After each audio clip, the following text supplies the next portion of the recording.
Hi, everyone. My name is Nicole McFarland of the Oily Ponderosa, and welcome back to my channel.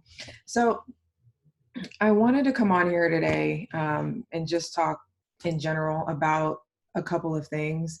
I was having a conversation with one of my good friends, and we were talking about the inundation of um, essential oils in the industry and how those oils uh, in products, right? So nowadays, you can find a, a Dove, as an example, has essential oils in their deodorant, or you can go to Bath and Body Works and their candles have essential oils in them, or you can buy a shampoo and conditioner from a company that traditionally, makes, traditional shampoo and conditioner, but now all of a sudden they've got essential oils with inside their product. And as part of that conversation, we were talking about the quality, right? So all of these products now have essential oils in them, and they're 9 times out of 10 lab created, or they're from, a non-reputable source. And I know, right? I'm making an assumption at this point, but those companies have always been about mass production, and you just can't mass produce plant material at the rate that they would be needed to supply as many customers that need to be supplied when buying products like that. It's just not possible. So that's why a lot of times you'll hear aromatherapists talk about sustainability of essential oils, right? We have essential oils, don't empty your bottle out and just waste product. And granted, those essential oils are going to be reputable brand essential oils are going to be helpful to you, but when you're using them in abundance, you're not thinking about sustainability and the fact that and how much plant material was used to create that particular bottle of essential oil. In aromatherapy education, we're constantly taught that use as much as you need, right? So if I'm making a blend to help support me, if I'm not, if I've got some, chest congestion or whatever, I don't need to, drown myself in essential oils that might be helpful or supportive with that condition. I use as little as I need. So if I make a blend with a carrier oil, so like with, let's just say, coconut oil, and I put a few drops, so let's say 3 drops, let's say I have an ounce of, of coconut oil, and I put 6 drops in there, which would be 1%. Essential oil dilution. If I just use 1% and 1% works, why do I need to use 2%? Why do I need to use 3%? So if I use 1% and 1% didn't work, and it's not a chronic condition, it's not something that I'm going to use every day, so it's acute, it's something I'm only going to use for a few days, then I can throw, I don't know, 60 drops in there and have a higher dilution and use that, and that in that particular condition of whatever I needed it for, if that 10% was what I needed, then I go with the 10%. But again, you don't just throw 60 drops of essential oils on you every day for the rest of your life because you love the essential oil. You might not need that much. And think about how much plant material is being used in which to create all of that oil that you're using in any one situation. So anyway, going back to what I was saying earlier, when all of these products are putting these essential oils in the things that they're making, and they're not real essential oils, but yet they're lab created with the same type of chemical, just lab created. So let's just take lavender, and linalool is a constituent or chemical constituent in lavender. You can lab create linalool.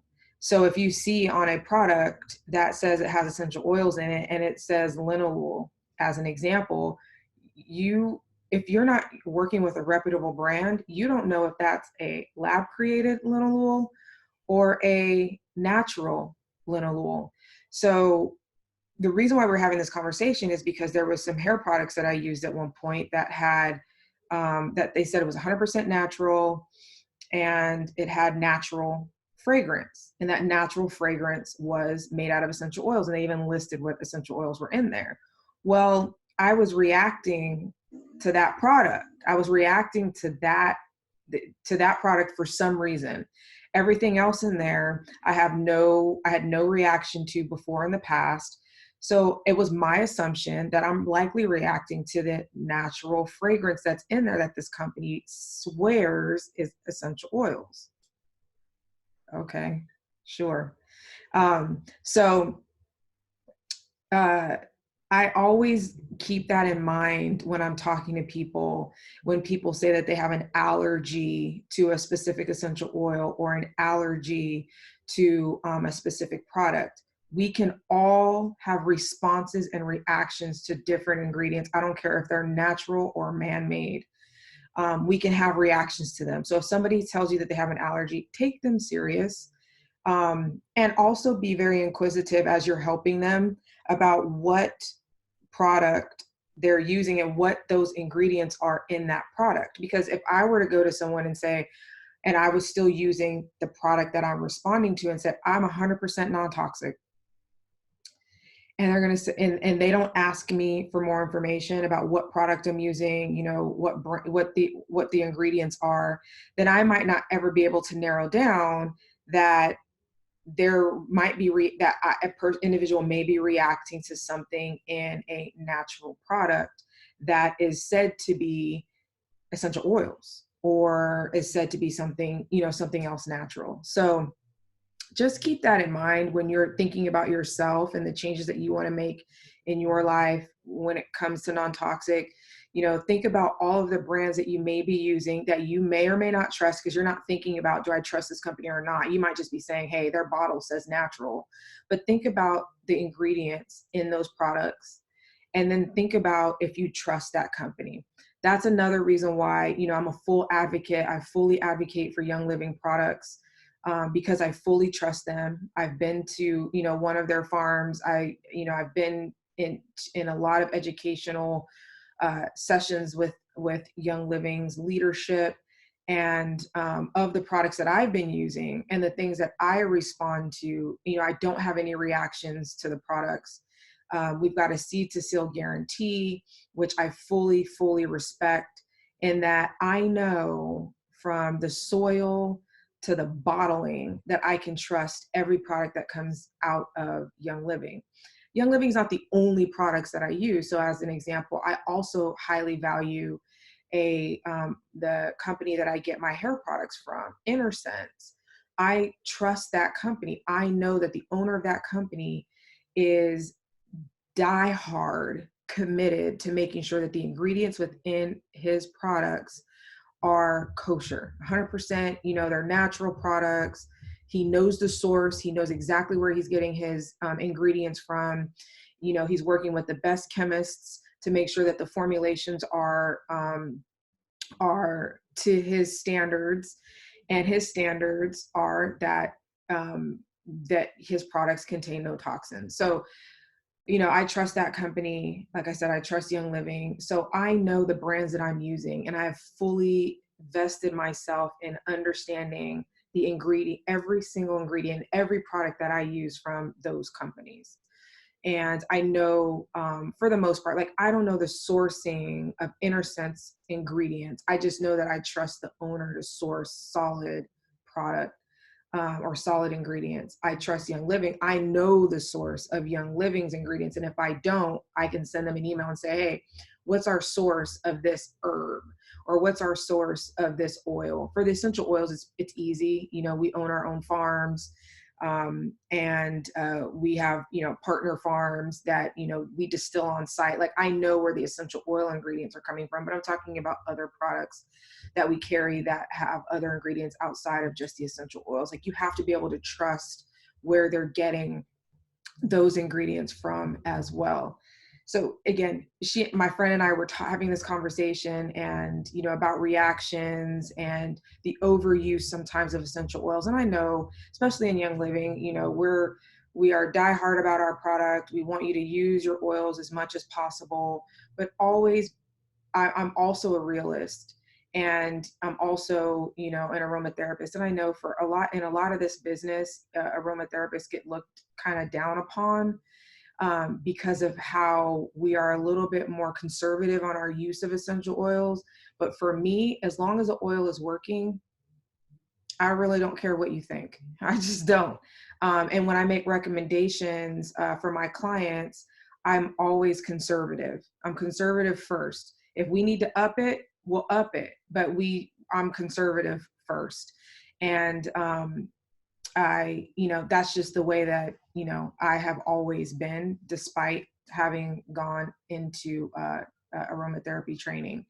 Another thing too is, when it comes to, you know, allergies and essential oils, and people say you can't have an allergy to an essential oil because there's no proteins in it. You know, there's this chemistry book, that a fabulous chemistry book that you can read that alludes to that.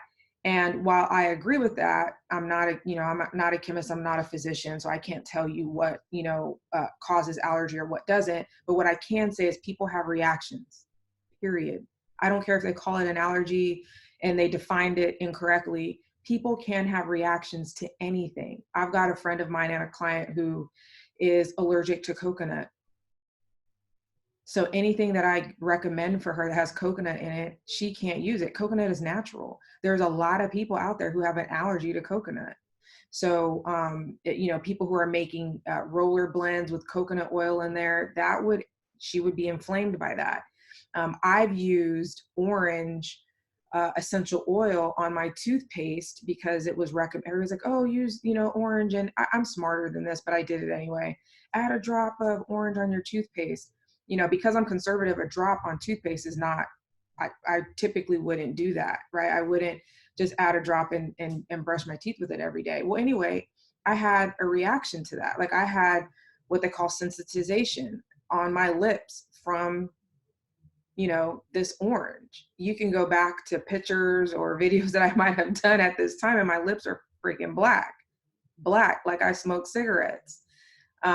So I had a sensitization reaction to orange, and I use orange all the time. I can put it on my hands, I can diffuse it. Like I'm not allergic to it, but I had a response to it on my lips only. I've even made lip balms with lavender and lemongrass.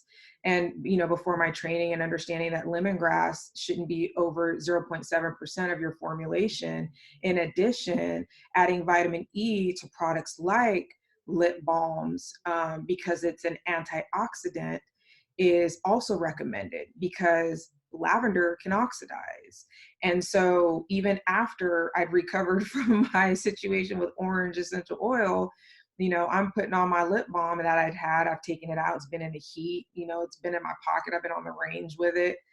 After a while of having that, I started responding to that lip balm as well, because the essential oil in it oxidize. Essential oils can oxidize if you leave them in certain conditions. So I responded to that.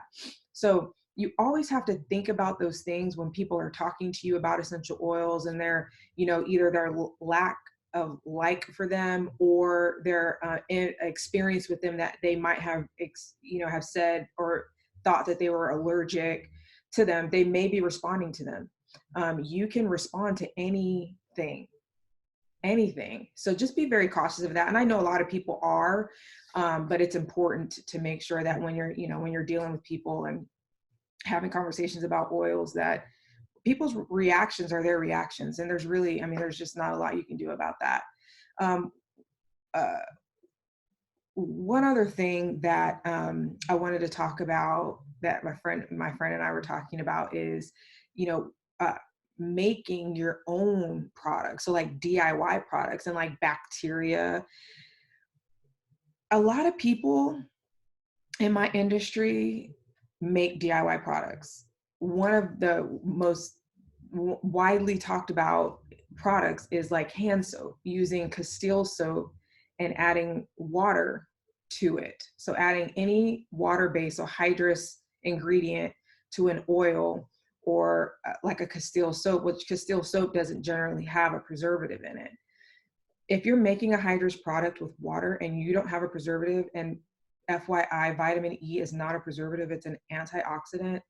If you're making your own hand soap and you don't have a preservative, which I don't like synthetic preservatives, but there are natural ones out there, please know that that product is only going to last like 4 weeks before it just like blows up with bacteria. I've tested this on numerous occasions. I've tested it, not that I needed to, but I just wanted to see, it's like a science experiment.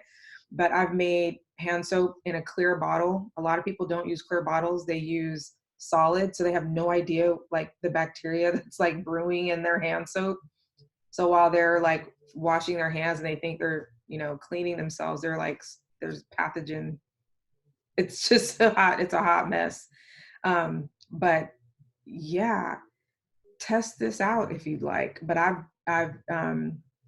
made, and I use distilled water. But I've made, I've done a Castile soap and, diluted it and 4 weeks later, it's like hot mess in there. I've added essential oils. Essential oils do help extend the life. You probably get another week or two out of it. But be cognizant of that. So if you're, one of these DIYers that like to make and sell your product, please keep in mind that a bacteria that grows, and sometimes you don't even see it, because if you're like making a lotion, that's why I use body butter, because it's, it's all oil, no water, and so it can last as long as the shortest shelf life of the oils that I've used. But if you're making, a lotion where you add water, or even aloe vera, there's some yeast growing in that after like 4 weeks, especially if people are putting their hands in there and they're smelling it. It's just, yeah. Be aware. Be aware, and be a smart maker of products, your natural products, because you're doing more harm than you are good if you're not keeping that in mind.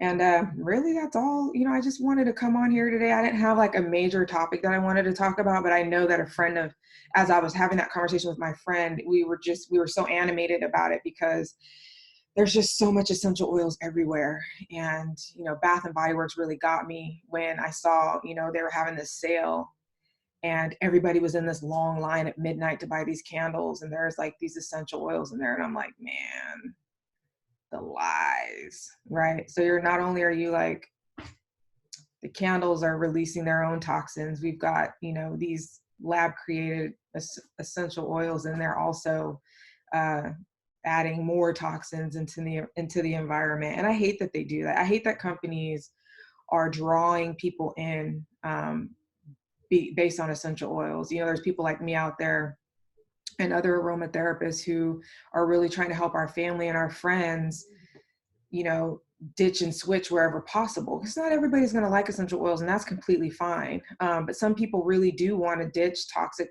products from within their homes. And, we have a hard time educating when there's companies coming out and, trying to steal your money by telling you that their products are natural and they're not.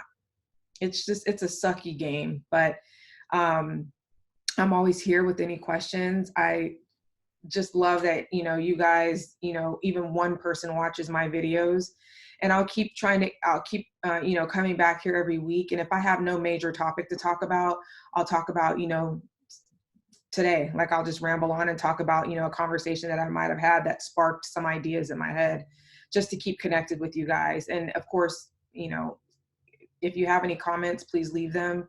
Please like and subscribe to my channel. Thank you. Bye-bye.